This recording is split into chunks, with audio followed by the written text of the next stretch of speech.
দাবা প্রথম আব্বুর সাথেই খেলি।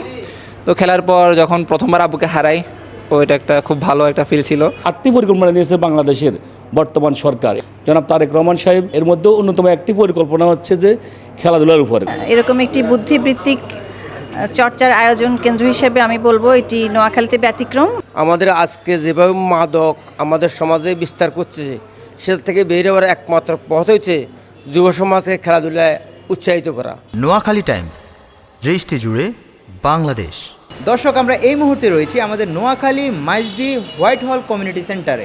অনুষ্ঠিত হতে যাচ্ছে ব্যতিক্রমধর্মী দাবা প্রতিযোগিতা চেস এলিট র্যাপিড ওপেন। ভাইয়া, আপনাদের এই দাবা খেলার প্রতি আগ্রহটা কোন জায়গা থেকে আসছে বা কবে থেকে আসছে একটু বলবেন?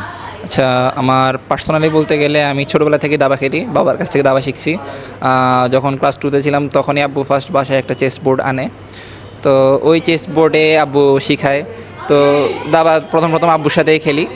তো খেলার পর যখন প্রথমবার আব্বুকে হারাই, ওইটা একটা খুব ভালো একটা ফিল ছিল। তো ওই জায়গা থেকে আসলে দাবার প্রতি একটা আকর্ষণ কাজ করতো।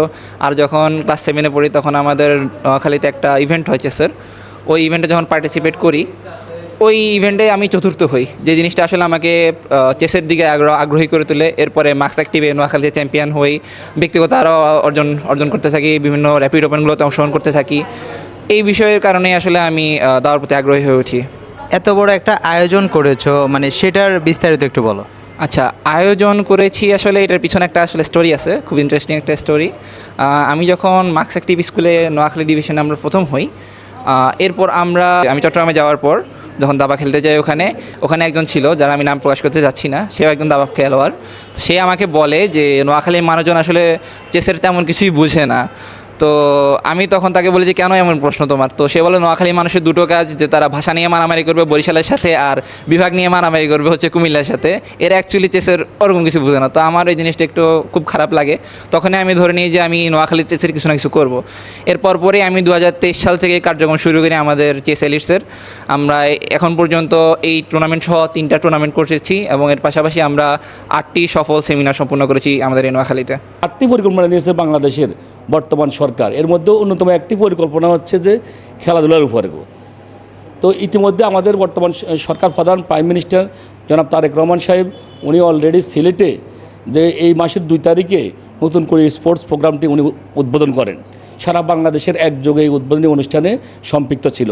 তো আমি মনে করি যে এই উদ্বোধনের মূল লক্ষ্য হচ্ছে যে উনি গ্রাসরুট লেভেল থেকে, তৃণমূল থেকে, শিশু কিশোর থেকে, অর্থাৎ ক্লাস 4 থেকে এই প্রতিযোগিতাকে উনি পার্টিসিপেট শুরু করেছেন।